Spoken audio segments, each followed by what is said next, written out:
Работать много или работать с умом? Экономить или транжирить? Действовать или ждать? Мы выбираем совместно. Каждую неделю в передаче «Альтернативы» на твоем канале. «Альтернативы» – широкий выбор идей для нормальной жизни. Здравствуйте! Вы смотрите передачу «Альтернативы». Сегодня она выходит в эфир из студии БАС-ТВ. Меня зовут Людмила Топал, и мы обсудим то, насколько важен политический диалог для эффективной работы органов местной власти. После выборов, состоявшихся в июне 2015 года, составы городского и районного советов Басарабяска кардинально изменились. В них вошли представители 7 партий, причем ни одна из них самостоятельно не смогла сформировать большинство. Взаимодействия между фракциями нет, что блокирует работу местной публичной власти. Несмотря на то, что лидеры всех политформирований обещали работать во благо людей, у народных избранников из Басарабяски это пока получается плохо. Вместо того, чтобы решать многочисленные проблемы города и района, большую часть времени они занимаются выяснением отношений.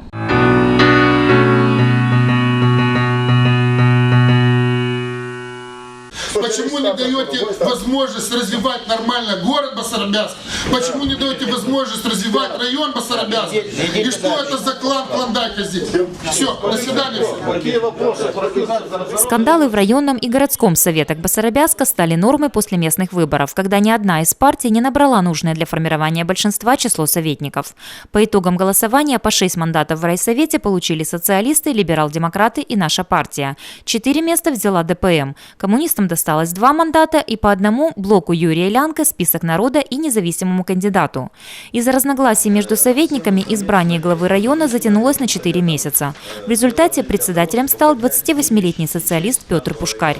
Однако на этом конфликты в органах местной власти не прекратились. У определенных людей есть амбиции. И эти амбиции нужно убрать в сторону, если мы хотим достичь каких-то результатов. Здесь получается, что мы не думаем о народе, мы думаем о своих креслах, о своих каких-то идеях. Я обращался ко всем, и к нашей партии Рената Усатова. Мы не один раз уже садились с фракциями, разговаривали. С моей стороны будет все сделано для того, чтобы конкретное было сотрудничество. Не лучше в плане политического диалога обстоят дела и в городском совете, где 10 мест получила партия социалистов, 9 – наша партия, 3 мандата досталось партии коммунистов и 1 демпартии. Во втором туре выборов за кресло примара Басарабяски боролись кандидат от ПСРМ Петр Пушкарь и представитель нашей партии Валентин Чемпаеш, который в итоге и возглавил городскую администрацию. Но сторонники Додона и Усатова до сих пор стоят по разные стороны баррикад. Последние 2 месяца мы сидели за столом переговоров с господами социалистами, где мы, конечно, обсудили все вопросы.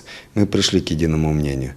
Но единое мнение что-то меняется у социалистов, выходя с кабинета. Господину Додону не раз было обращение о том, чтобы мы сели за стол переговоров, так как тяжело сегодня договориться с его советниками.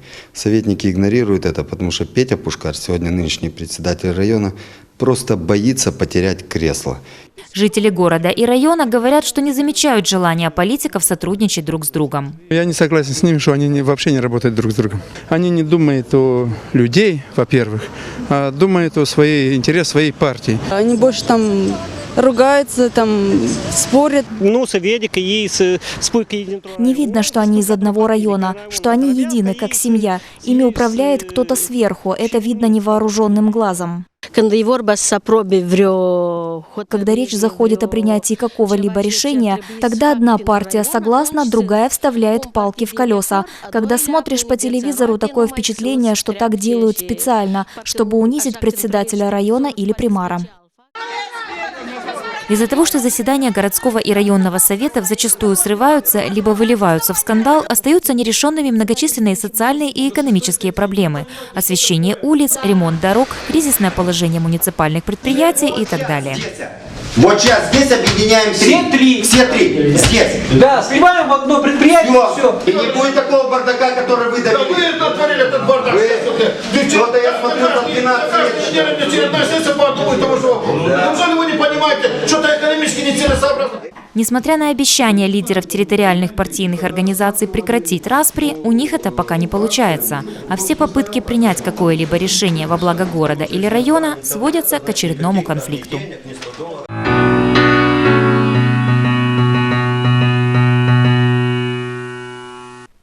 ситуация на данное время? Для того, чтобы ее обсудить, мы пригласили в студию советника районного и городского советов, лидера территориальной организации ДПМ Николая Киндигелян, примара села Абаклея, возглавляющего территориальную организацию ЛДПМ Виктора Никулица и председателя общественной организации «Женский клуб Голубка» Раису Воронюк. Здравствуйте, добро пожаловать к нам в студию. Эта передача выходит в эфир в формате телемоста, и с нами на прямой связи будет Кишиневская студия. Я рада приветствовать эксперта-политолога Анатола Царану. Здравствуйте, добро пожаловать к нам на передачу. Давайте вернемся к теме. И мой первый вопрос господину Киндигелян. Как я уже сказала, вы являетесь советником и городского, и районного советов. Почему, на ваш взгляд, в этих органах местной власти уже на протяжении нескольких месяцев не утихают конфликты между фракциями? Бонасара, добрый вечер. Исходя из этого сюжета и то, что мы видим, ситуация, конечно, далека от стабильности. Почему? Потому что во время выборов, местных выборов, были определенные обещания с определенных политических структур. Люди, избиратели, имели определенные надежды, то есть они отдали свои голоса с целью, что наконец-то кардинально изменится и социальная ситуация у нас в городе и в районе, и экономическая ситуация. То есть будет полное взаимопонимание, не будет никакого антагонизма. Но мы видим, как вы правильно сказали, что как в городском совете, так и в районном совете абсолютно нет никакого единомышления. То есть люди, которые были избраны, которые получили вотум доверия от избирателей, они полностью разочаровали своих избирателей. И эта нестабильность приводит, вот уже прошло где-то порядка 5 месяцев, она приводит к тому, что вопросы экономические, очень много вопросов можно решить, исходя из европейской стратегической цели, которую мы имеем сейчас, и курс Молдовы, вот, которые есть определенные видения в том, что можно инвестировать, можно проекты, можно очень много делать, можно делать во благо людей, детские садики, школы и так далее, и так далее. Этого нет из-за вот этого политического распри. Господин Никулица, вы возглавляете в районе территориальную организацию Либерально-демократической партии. Какова позиция советников от вашей партии вот, по отношению к этим межпартийным передрягам? На русском? Если можно. Постараюсь. Бонасара, я не вижу здесь какие-то проблемы. В чем? То есть вам кажется, что проблем у нас нет в районном совете? Проблем есть и тысячи, но кто им мешает решать эти вопросы? Кто им мешает сесть и обговорить все проблемы, которые существуют? И вообще без никакого разума я не вижу просто. Они просто никогда и не... Мы говорим о каких-то проектах, мы говорим о какой-то развитии. Какое развитие? Кто развивал вот этот район, вот этот город вообще? Какие проекты? О чем мы говорим? У них есть проекты, чтобы они вышли с какой-нибудь проблемой, которая существует и в городе, и во всем районе. Нету ни единого проекта, районного проекта, который бы привели бы эти самые инвесторов или инвестиции в этом городе, в этом районе. Нету никакого. Уже 4 года, как в районном совете, я поднимал этот вопрос не раз. Давайте сесть. Есть проектанты, в каждом районе этой республики Молдова есть проектанты, которые проектируют проекты, а потом по мере возможности, чтобы их реализовывать. Господин Никулица, ну составы городского и районного совета поменялись уже? Пришли другие люди, другие советники. Да. Проблем меньше не стало? Даже хуже, по-моему, ситуация. Нет, я бы не сказал, что хуже.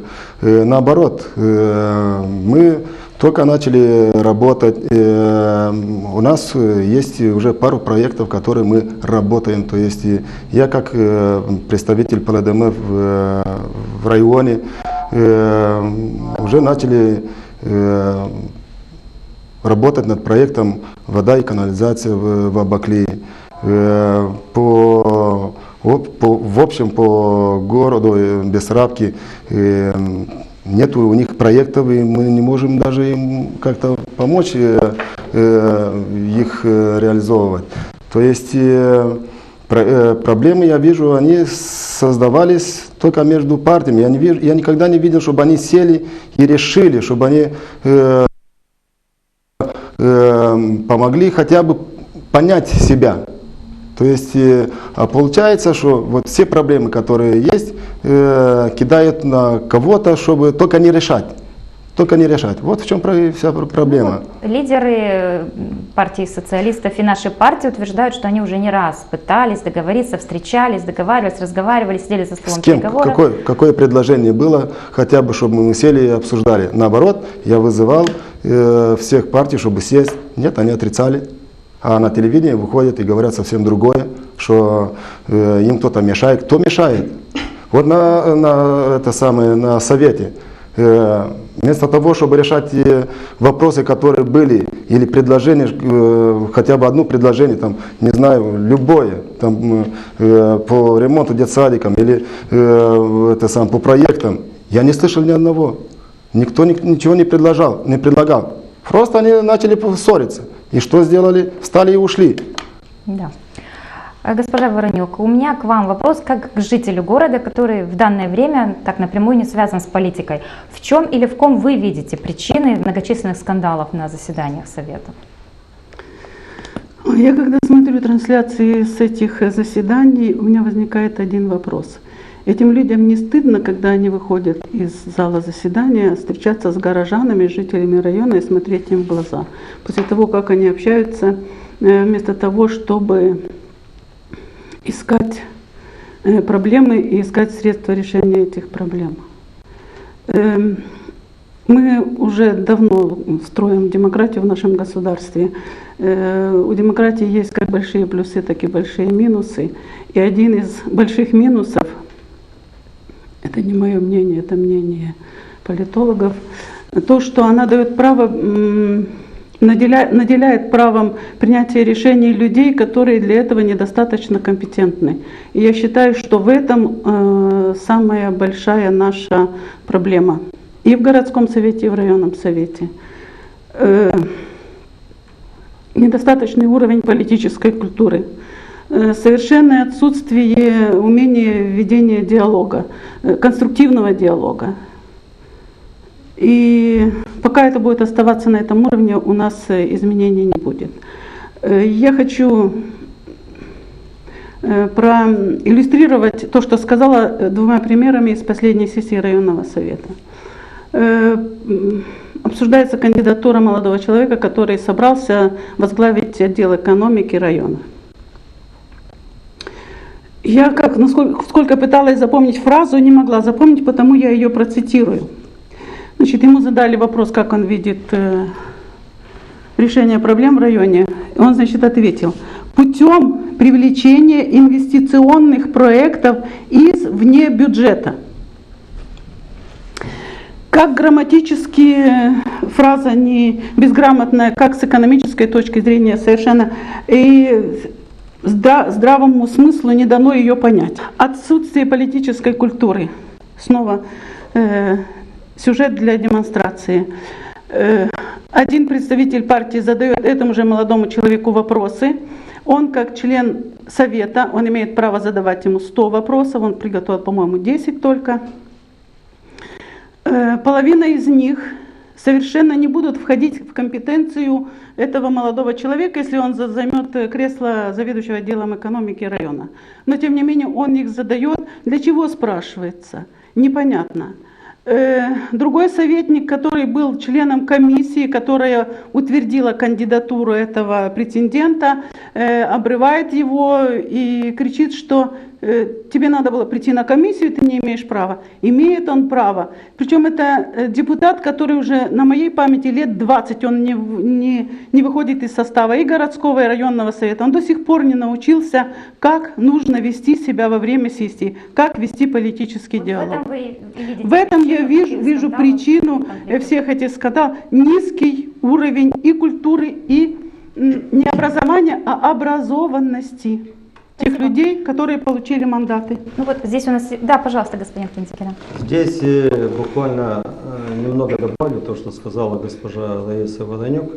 Во-первых, эти люди если мы сейчас уже не будем говорить о фамилии, то есть они занимают определенные должности. То есть тот, который говорил, что не имеешь права задавать, он является председателем юридической комиссии в районном совете. Представляете? А того, кого сейчас советники, и в частности, в том числе и представители ПЛДМ, здесь присутствует председатель территориальной организации ПЛДМ, кого они избрали, так этот человек абсолютно нигде не работал в экономике.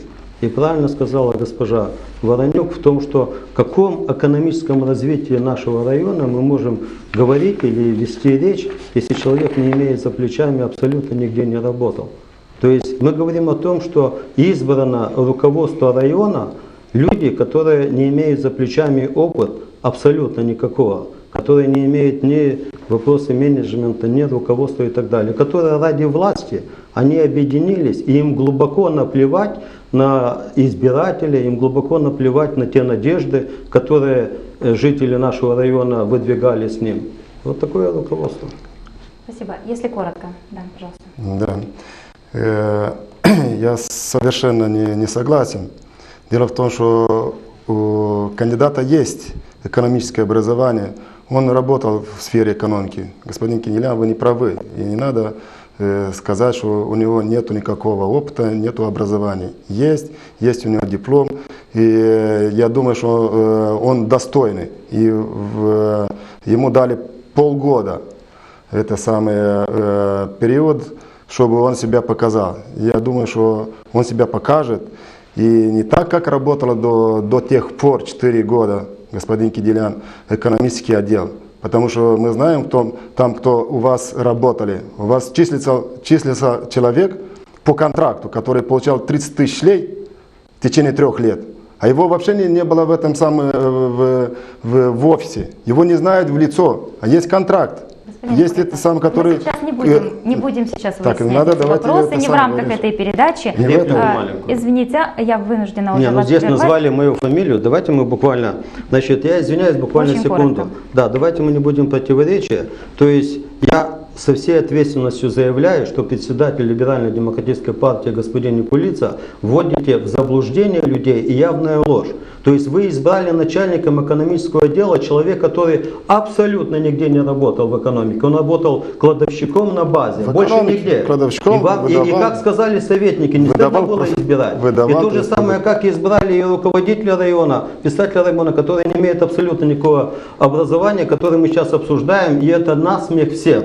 Поэтому, ПЛДМ, будьте ответственными. Мы ответственны. Понимаете? Есть диплом Да. у Давайте мы кандидата. послушаем Это обсуждались на комиссии, политолога. которые вы присутствовали в этой комиссии. Должны были присутствовать. Вы не были. Не вводите в Вы не были, вас не было, потому что вы в комиссии. Я вам покажу, что вы в комиссии. Я вынуждена прекратить Нет, эти споры. не доказательства. Сейчас я покажу сейчас контракт, Участники который... передачи. Господин Никулица, Кто не ждет? У меня есть доказательства. господин Сейчас Никулица, покажу можно иметь доказательства. 10 дипломов и не Всё быть правильно. образованным Всё человеком. правильно. Вы согласны? Согласен. 100%. Все, и прекратим эти споры. Вы видите, что даже в рамках передачи представители разных партий не в состоянии договориться и как-то прийти к общему мнению. В связи с этим у меня вопрос к господину Царану. Политики на местах не могут договориться. Как вы считаете, является ли это отражением или следствием того, как договариваются между собой лидеры партий? Несомненно. И хотя это не зеркальное отражение того, что происходит в Кишиневе на уровне центральной власти, но тем не менее это какой-то достаточно точный слепок того, что происходит в Кишиневе. Я согласен с тем определением, которое дала госпожа Воронюк, тогда, когда она говорит о том, что многие из политических проблем, с которыми мы сегодня сталкиваемся в нашей стране, а не только на уровне вашего района, это результат той низкой политической культуры, которая характеризует наше общество в целом. И опять-таки нужно понимать, как возникло вот это вот отставание в том, что называется политическая культура. Это отставание приходит из того факта, что мы в течение многих-многих десятилетий жили в рамках авторитарного, часто тоталитарного строя, где наши люди, наши граждане не учились в школе демократии. Демократия, несомненно, это очень сложная субстанция, и не всем она, в принципе, подвластна, не все могут в достаточно хорошей мере, так сказать, проявлять себя в рамках демократического устройства. Но я хочу вам напомнить, так сказать, коллеги, мы сегодня все коллеги, потому что находимся, в общем-то, в одной передаче. Я хочу вам напомнить слова великого европейского политика Черчилля, который говорил о том, что демократия – это вещь несовершенная, но ничего лучшего человечество до сих пор в этом смысле не придумало. Поэтому учиться демократии нужно. А что сейчас у нас происходит? Когда мы обвиняем политиков в том, что они не могут между собой договориться и не могут выработать действенных механизмов управления нашим обществом, то как минимум мы должны вспомнить, что этих политиков посадили в кресло мы с вами, простые избиратели. Собственно говоря, те, кто нами сегодня управляют, они являются результатом нашего, вернее, их должности являются результатом нашего волеизъявления. Вот сейчас я наблюдал вот эту вот сцену в студии, когда два представителя разных политических партий, вступили между собой в перепалку. И это не характеризует только этих двух представителей, в данном случае либерально-демократической и социалистической партии. Речь идет вообще о той атмосфере, в которой развивается политический процесс в нашей стране. Так вот, я хочу вам сказать, что если бы такое произошло бы, например, на телевидении Германии, и политики вступили бы вот в такого рода дебаты, в такого рода перепалки, я думаю, что это привело бы к тому, что на следующих выборах за них бы просто не проголосовали. А мы голосуем за людей, которые не проявляют достаточной ответственности тогда, когда занимают должности. И в результате наши проблемы постоянно продуцируются вновь и вновь, и мы получаем ту ситуацию, которая существует. И заканчивая ответ на ваш вопрос, я вам, так сказать, могу с очень большой долей вероятности сказать, что такая ситуация будет еще продолжаться какое-то количество времени. И это связано с тем, что мы все, повторяю, все граждане, не только те, кто находится во власти, но и те, которые выступают просто в качестве простых избирателей, должны научиться действовать в рамках демократической системы. В рамках демократии очень многое зависит от простого избирателя. И тогда, когда мы будем ответственно относиться к своей задаче, к своей роли избирателя, поверьте, вот тогда начнется изменение к лучшему ситуации в нашей политике. Благодарю вас за ответ, господин Царанов. Мы вновь вернулись в студию БАС-ТВ. Премьер-министр Павел Филипп на заседании Конгресса местных властей заявил: политическая принадлежность примара не столь важна, он должен работать для граждан, жителей конкретной территории и служить их интересам. Однако большинство советников все-таки избирается по партийным спискам. Как в таком случае добиться конструктивного диалога между ними, а также между законодательной и исполнительной ветвями власти? Об этом и не только в сюжете наших коллег из студии НТС города Таракле.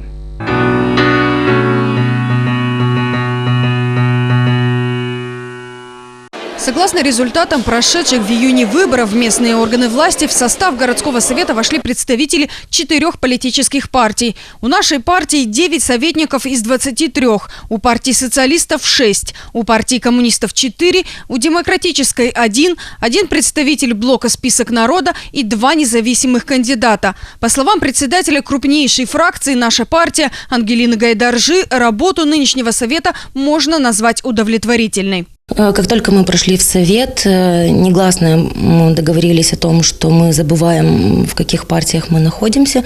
Мы начинаем работать для города, для жителей нашего города. Поэтому особых политических каких-то разногласий у нас в совете нет.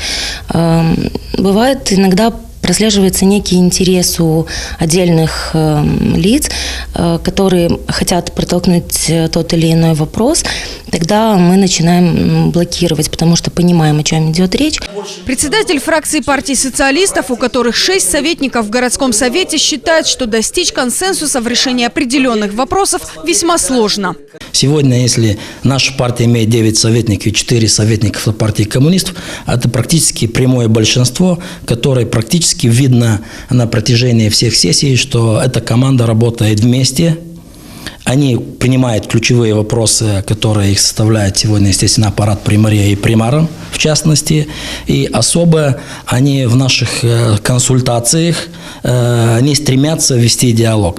Возникают определенные сложности при работе с исполнительной властью города. Повторно избранный примар Тараклии Сергей Филиппов в прошлом созыве был первым секретарем партии коммунистов. Тогда же 18 из 23 советников были членами этой же партии. Простым большинством вопросы решались довольно быстро. На этих выборах он баллотировался в качестве независимого кандидата. И сейчас ситуация другая, рассказывает примар. Особенно при формировании бюджета, от которого после вычета обязательных расходов остается 1 миллион лей. Самые острые дискуссии именно идут вокруг 1 миллиона оставшихся средств, которые можно дать на развитие населенного пункта. И в этом плане, в этот момент политическая принадлежность очень мешает, потому что каждое из политических формирований хотело бы в первую очередь выполнить то обещание, которое они давали, но иногда эти обещания не совпадают.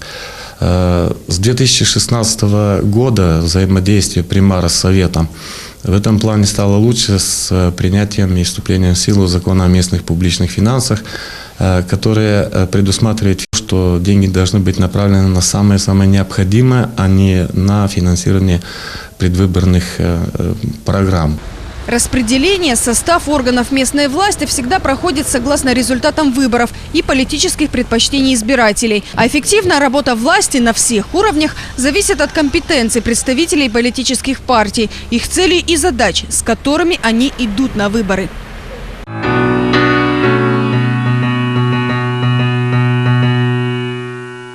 Господин Никулица, примар этого города не является сейчас представителем какой-либо партии. На ваш взгляд, это помогает или мешает ему в работе руководителя местной администрации? И какое значение партийная принадлежность имеет для вас, как для примара?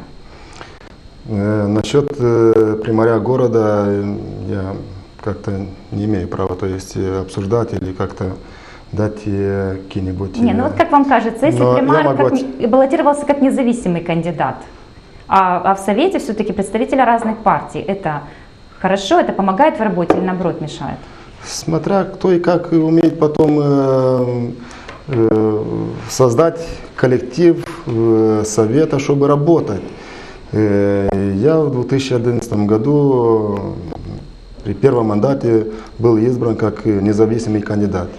Я в 11 лет в Италии работал, потом вернулся. И ничего, выиграл, люди верили в меня.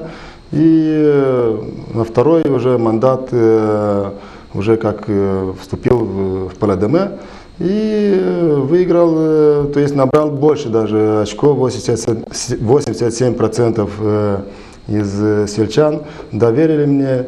И при первом мандате у меня не был совет. Советы были разные, из разных партий. И ничего, я работал, привлек даже в тот период 6 проектов, больше всех по этому району, начиная со школы, детсадиков, это самое... проект по воде. Мы знаем о вашей работе, немало. Но как вы думаете, это случилось и Совет вас поддерживал благодаря тому, что вы были независимым кандидатом? Или это просто зависит от человека, от личности? Зависит, во-первых, и от человека, от умений, как работать со всеми. Потому что господин Царану правильно говорил, что нас выбрали для того, чтобы решать проблемы населения, проблемы села. И вот это самое, я думаю, что я решил со советом или без совета, проектом, внутренний, внешний, не имеет значения. мы решили вот эти проблемы, которые были на данном моменте.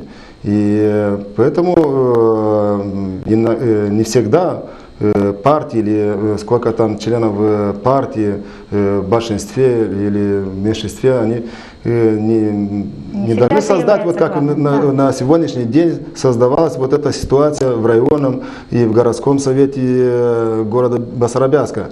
Тут проблемы надо решать, а не создавать. Тут получается, что создаются проблемы.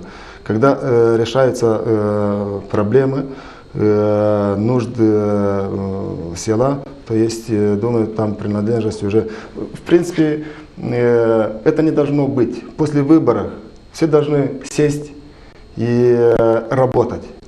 А не надо искать, что там вот тот такой, тот красный, тот белый, тот черный, что непонятно, что и ни к чему это не ведет. Спасибо. Это мы убедились. Спасибо. Госпожа Воронюк, у вас собственного опыта руководства местной администрации нет, но все-таки на вашей памяти уже сменился не один примар города. На ваш взгляд, имеет ли значение то, от какой партии он стал примаром, либо это был независимый кандидат? Мое мнение зависит от человека. Если это личность, если это грамотный человек, ответственный человек, то он сможет найти общий язык с советом, и он сможет найти дороги, по которым добирается до того места, где лежат деньги, и привести эти деньги в город. Это снова могу подкрепить примерами. Людмила Степановна Дегтяренко избиралась как независимый кандидат. Совет был большинство коммунисты. Они вставляли палки в колеса на каждом повороте. Тем не менее, при ней очень много, в том безденежье, очень много вопросов для города решалось, насколько это было возможно. Потому что Людмила Степановна была человеком, который умел ставить перед собой цель конкретную, и цель, которая работала во благо города, не во благо ее друзей, там еще кого-то. Второй примар тоже шел как независимый, Филиппов Василий Николаевич. Здесь у этого человека, это мое личное мнение, у других может быть совершенно другое, у него есть гибкость и есть умение, может быть, уйти где-то от удара, может быть, пройти какими-то другими путями, но все равно сделать то, что нужно сделать, то, что требуется городу. Это тоже хорошие качества, которые характеризуют примара как человека, который может что-то изменить в городе в лучшую сторону, и в его бытность решались проблемы и реализовывались проекты. И третий примар – это господин Николаев, который был избран от коммунистов, и большинство советников были коммунистами. Я ни для кого не открою Америку, если скажу, что за 4 года его правления в городе не было реализовано ни одного проекта. Комментариев больше нету. Спасибо, господин Кадзигелян. И в Басарабяске, и в Тереклии Демпартия сейчас находится в оппозиции в местных органах власти.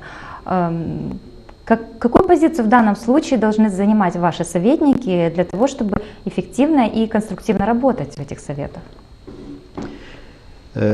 Вот эту тему, она очень интересная, но я бы сказал, что должна быть, во-первых, однозначно политическая культура и ответственность, и должна быть искренность и открытость.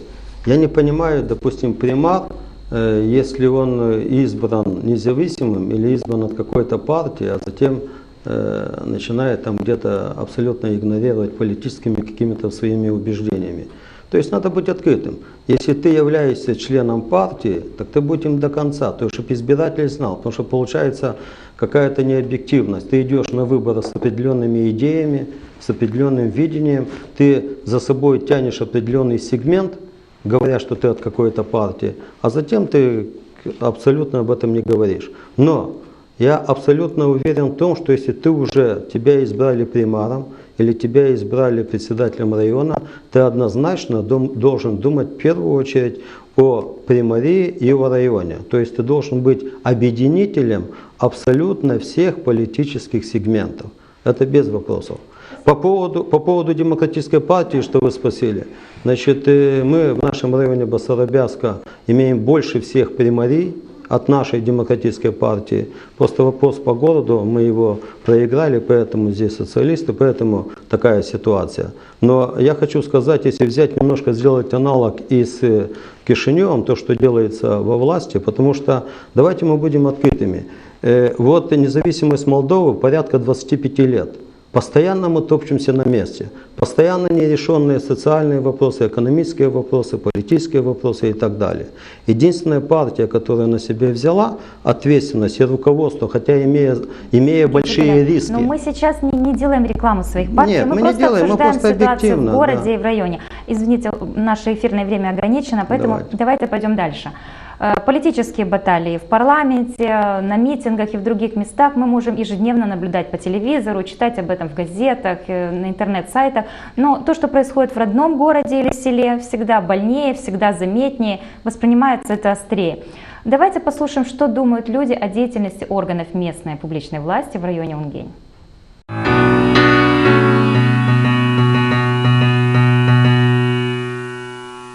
Cum poate fi organizată munca în Consiliul Orășenesc, fie cel regional, pornind de la faptul că acolo intră reprezentanți din mai multe partide?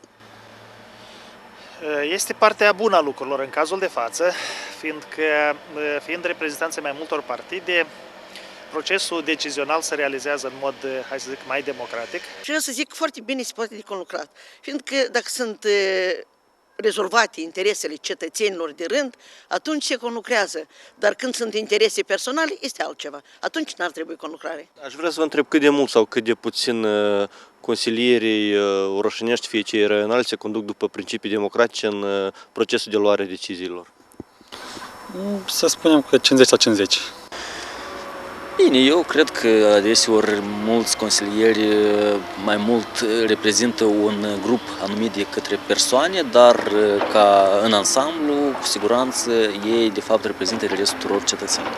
Predomină într-o careva măsură încă interesele partinice de grup, dar având în vedere că principiul democratic presupune ca votul să fie luat cu majoritatea consilierilor aleși, în felul ăsta se asigură într-o careva măsură, mai mică, mai mare, dar se asigură procesul transparent și democratic de luarea deciziilor. Democrația cam lasă de dorit în Republica Moldova, că așa a fost de la obținerea independenței încoace, fiecare partid caută să tragă la turta sa cât mai mult din unele întrebări din ordinea de zi, indiferent de partidul, de culoarea politică pe care îl reprezintă. Ce am putea prelua de la țările europene bine dezvoltate în procesul administrării locale? Să facă lucrul în interesul cetățeanului și nu în interes propriu sau de partid. Avem multe de învățat de la statele europene, deoarece cu siguranță la dâns și legislația este omologată conform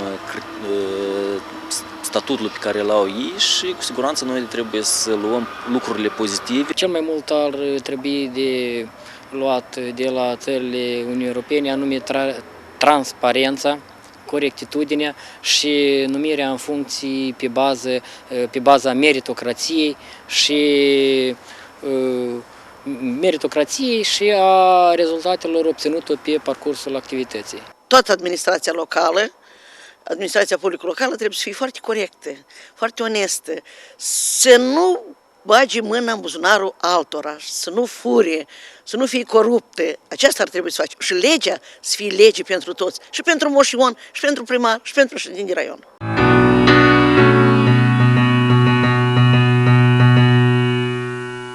Передаем слово Кишиневу. Господин Царану, вы слышали, что говорили граждане о том, насколько полезен для нас европейский опыт в плане эффективного управления. Как вы считаете, почему достижение политического диалога являлось одним из важнейших условий подписания Молдовой соглашения об ассоциации с ЕС? Потому что без политического диалога, без действенного политического диалога нельзя добиться результата. А результат – это реформа, которая приводит к улучшению жизни людей. В нашей передаче кто-то из участников уже отмечал, что в течение этих 25 лет существования независимого молдавского государства мы, к сожалению, по большей части топчемся на месте. И существенного улучшения жизни людей так и не произошло. мы так и не стали европейской страной с высоким уровнем жизни, с высоким качеством жизни. И это обстоятельство удручает. Когда мы говорим о европейском опыте, то мы в первую очередь отмечаем то обстоятельство, что по большому счету другого действенного опыта просто не существует. Когда Республика Молдова взяла курс на европейскую интеграцию, это не означает, что мы решаем какие-то определенные геополитические вопросы, хотя и этот аспект здесь присутствует. Для нас европейская интеграция – это в первую очередь освоение того высокого стандарта демократического опыта, который там существует. Для нас европейская интеграция означает не что иное, как привнесение Европы, развитой Европы, в нашу действительность. И вот если нам это удастся, тогда дела у нас будут идти хорошо. В том, что касается местной власти, то тут, несомненно, нужно отметить одно обстоятельство.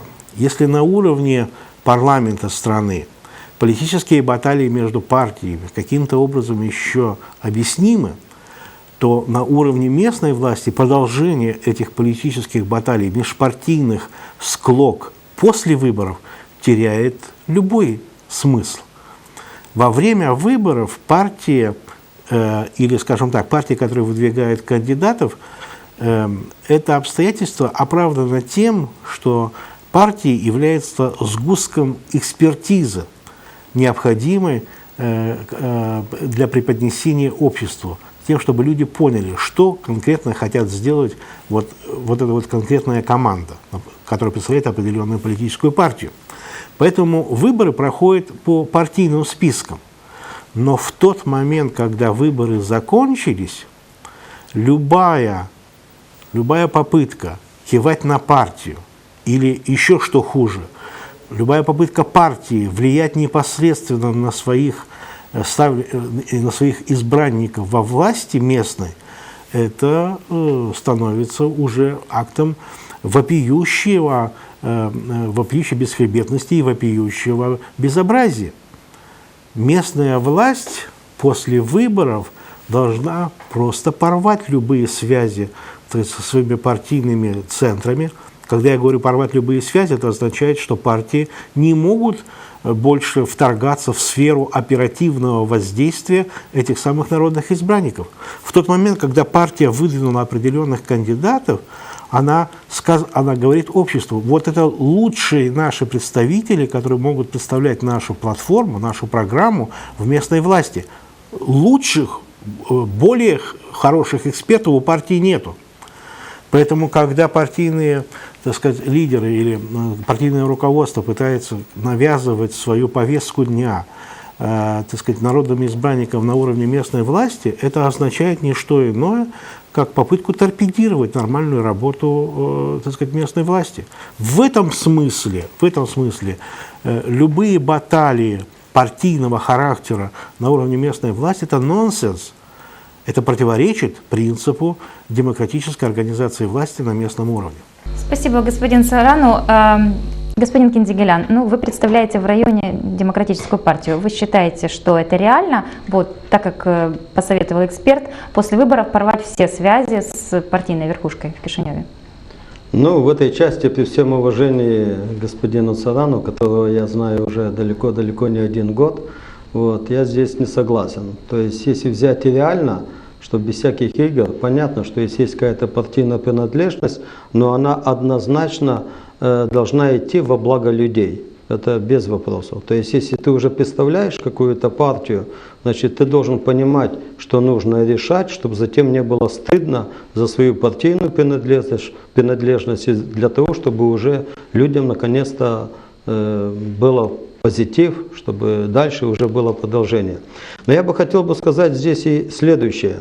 Значит, 25 лет топчемся на месте. Наконец-то сейчас у нас в стране, и это уже есть позитив и по местам, есть правительство, которое четко взяло на себе всю ответственность, чтобы решить вот эти все социальные, экономические вопросы и так далее.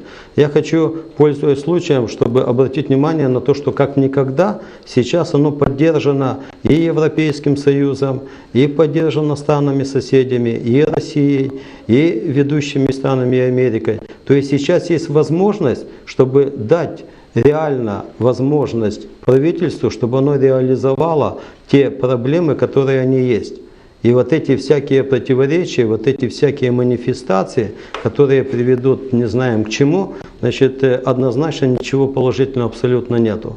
То есть сейчас мы должны дать возможность правительству работать, чтобы оно сделало. Тем более уже есть позитивы. И есть немало уже за это короткое время, там буквально несколько месяцев, уже немало то, что сделано. И есть наконец-то я как житель Молдовы, страны своей, наконец-то вижу в том, что правительство может быть дееспособным, оно является дееспособным, и оно может решить те проблемы. Я не хочу митинговать, я хочу, чтобы был свидетелем того, что правительство решает вопрос, и оно будет решено. Мы просто должны набраться терпения и должны дать эту возможность, если мы хотим нормально, комфортно жить в своей прекрасной стране. Спасибо. Господин Никулица, вы хотели что-то добавить или возразить? Да, я вполне поддерживаю Дона Царана. То есть было бы, наверное, лучше после выборов, чтобы, так как примар и председатель района, чтобы сдали мандаты, чтобы они занимались как раз тем, чем они должны заниматься. Работать с советом во благо людей, чтобы они все работали. А то у нас получается, что сегодня пришла одна партия, начинает тех выгнать. Мы знаем, в каком духе все это делается, сверху вниз, начиная с правительства и до граждан простых. И это было бы решение, думаю, всех противоречий, которые сейчас на данном моменте создавалось в городском и в районном совете. То есть они получают, для этого получают деньги еще советники. Советники должны отрабатывать эти деньги, только приходить на сессию, поднимать руки и получать там 300 или 200, или сколько они получают по-разному. Они должны работать. Люди этого и между сессиями, не только на сессии. Между сессиями, естественно. Да. И должны работать и привлечь инвестиции по проектам и в селе помочь и бедным, и инвалидам, и детям, и всем. Вот это должно быть. И вот это у нас вот эта проблема и получается, что все эти разногласия идут к тому, чтобы решать проблемы. Спасибо. Их создать. Госпожа Воронюк, в уставах большинства партий прописан следующий принцип: подчинение партийных интересов высшим интересам страны и граждан. Как он осуществляется на самом деле, вот, на ваш взгляд? Вы как будто вы читали мои мысли. Я сейчас, много лет знакомы. Я сейчас хотела сказать о том, что идя на выборы, создавая партию, создают партию для чего? Для того, чтобы прийти в управление и для того, чтобы сделать счастливой свою страну, свой народ, свой город, свой район, свое село. Для этого создается партия. И когда идет эта партия на выборы, значит, одевают красивые костюмы, галстуки, бабочки, делают прически и рассказывают, какие они красивые, хорошие, пушистые, мягкие и как они много сделают для народа. После выборов совершенно противоположные вещи мы наблюдаем. Все забывают о том, что они пришли к власти для того, чтобы изменить к лучшему нашу жизнь. Все начинают бороться за партийные интересы и за какие-то личные интересы. Или интересы какой-то группы. В нашем районе, в нашем городе я это наблюдаю постоянно из одного избирательного сезона в другой. И когда это закончится, понятия не имею. И что меня удручает, что с каждым годом этот уровень понижается. И вот эта коррупция, я не имею в виду коррупцию, что давать взятку или использование служебного положения тоже называется коррупцией. И вот это выдвижение на должности своих кумовей, друзей, братьев, сестер, и матерей, и отцов, это уже, не знаю, когда оно прекратится. Ходят слухи, но у нас слухи ходят всегда достоверные, что сейчас будут там избирать заведующего отделом культуры и будут менять директора школы искусств. И туда, значит, будет... Если это будет не так... Давайте мы не будем распространять сейчас эти слухи, хорошо, тем более, что это пока не проверенные данные. Но это снова кума и жена будет там.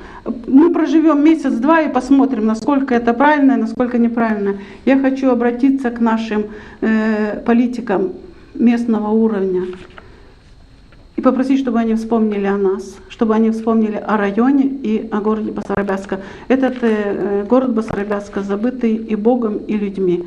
Уже сколько лет никак не могут прийти. Мы никак не можем выбрать власть, которая будет за него болеть и сердцем, и душой, и которая будет сюда нести деньги и изменять что-то в лучшую сторону. Спасибо вам за ваше мнение. Ну, Молдова маленькая страна, и проблемы одного района схожи с проблемами другого.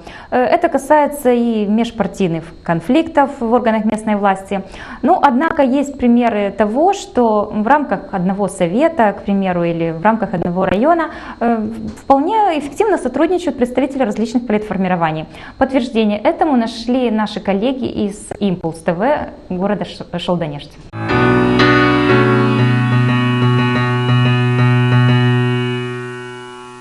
Они вошли в местные советы, чтобы изменить к лучшему состояние дел в своих населенных пунктах, а не с целью демонстрации идейных разногласий между партийными формированиями. В этом видят свои обязанности большинство народных избранников района Шолданежск. Начиная с самых первых заседаний местных советов, советники большинства населенных пунктов объединили свои усилия во благо улучшения жизни сограждан. И не редкость, когда авторами многих инициатив и проектов становятся представители самых разных политических формирований.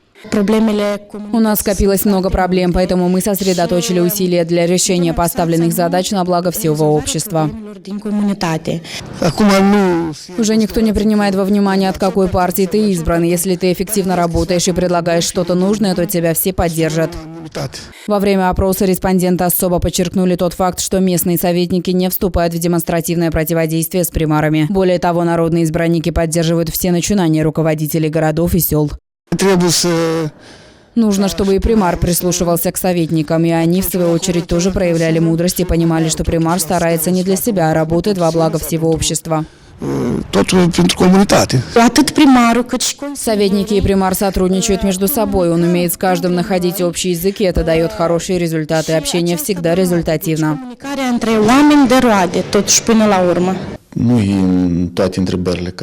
В обсуждении тех или иных вопросов присутствует партийный интерес, но мы стараемся широко обсуждать все проблемы в профильных комиссиях. Я как примар прилагаю усилия, чтобы все обсуждения проходили открыто, чтобы убедить советников в необходимости принятия решений по имеющимся проблемам. Конструктивное начало в деятельности народных избранников превалирует и на уровне района. Районные советники проявляют взаимодействие в поисках решений для каждой сложной ситуации. Партийные интересы никуда не делись, но когда обсуждается очередная проблема, затрагивающая жителей района Шолданежск, то партийные интересы отступают на второй план. Именно так обстоит дело в районном совете. В районе Шолданежск действует 24 органа местной публичной администрации, в том числе и районный совет, состав которого насчитывает 27 районных советников. В общей сложности наряду с 240 сотрудниками местной публичной администрации на благо граждан трудится и 250 народных избранников.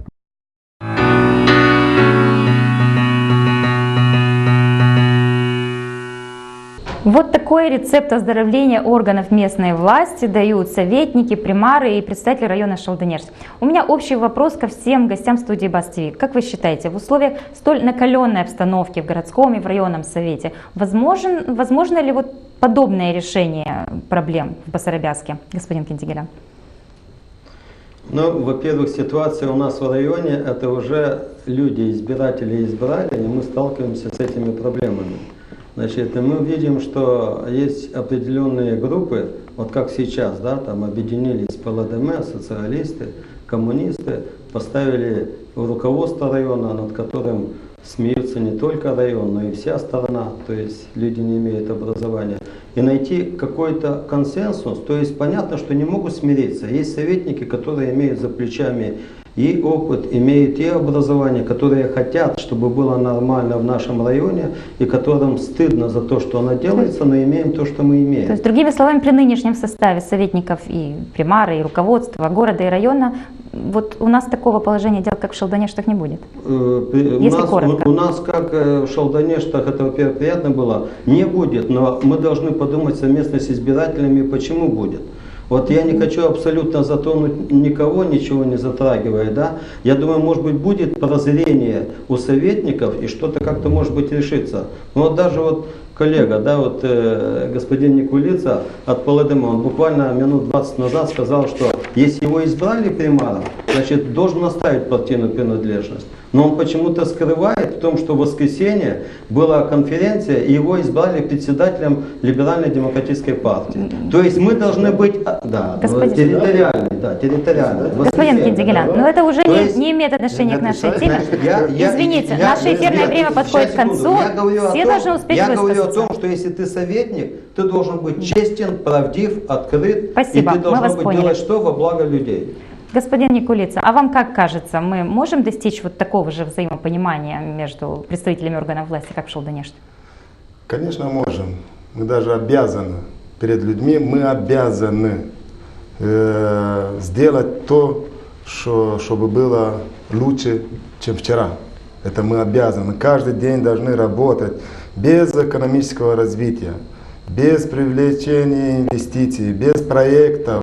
Я сколько раз уже поднимаю этот вопрос, 4 года назад, каждый год поднимаю вопрос, где проекты у совета, районного совета, ни одного проекта. Ну, нынешний состав районного совета способен привлечь эти проекты и реализовать? Уже работает над проектами, уже выиграли один проект, и большой проект вы уже выиграли по Баклии, вода и канализационная система, чтобы это самое по всему селу сделать. Мы уже начали работать, уже работаем. То есть вот это будет плюс и результат. Спасибо. Госпожа Воронюк, каково ваше мнение на этот счет? Можно я поддержу Виктора? Можно, это ваше право. И, наверное, проект, который вы реализуете по воде, это ваша заслуга в первую очередь, как примара, а не районного совета. Я на это хотела. И еще хочу сказать, что вот такие люди, как Виктор, он может иметь 10 должностей в партии, но он несет моральную ответственность за село. И он способен оставаться примаром для села, для людей. И такому человеку, как он, не будет мешать никакая должность партии. К сожалению, большинство у нас совершенно другое. Что касается перспектив для нашего районного совета в нынешнем составе, я, к моему сожалению, не вижу. Розовых очков у меня нету на этот счет. Что касается городского совета, может быть, там ситуация может выправиться. Но я хочу обратиться к горожанам. Если в течение 4 лет у нас ничего не поменяется, пусть это для нас будет очень хорошим уроком, потому что это мы даем мандат этим людям управлять городом на 4 года. А потом, к сожалению, не так просто эти мандаты отобрать. Отдать легко, отобрать очень непросто. И в следующий раз мы должны думать, мы должны быть ответственными, кому мы доверяем власть. Спасибо. Очередная передача из цикла «Альтернатива» подошла к концу. Хочу напомнить, что сегодня мы говорили о том, как важен политический диалог для эффективной работы органов местной власти. Я благодарю участников передачи за то, что вы пришли в эту студию. Напомню, что моими гостями были советник районного и городского совета Басарбяска Николай Киндигелян, примар села Баклея Виктор Никулица и председатель общественной организации «Женский клуб Голубка» Раиса Воронюк. Также благодарю за участие в передаче политолога Анатола Царану. Всем телезрителям желаю хорошего вечера и взаимопонимания со своими оппонентами. Работать много или работать с умом? Экономить или транжирить? Действовать или ждать? Мы выбираем совместно. Каждую неделю в передаче «Альтернативы» на твоем канале. «Альтернативы» – широкий выбор идей для нормальной жизни.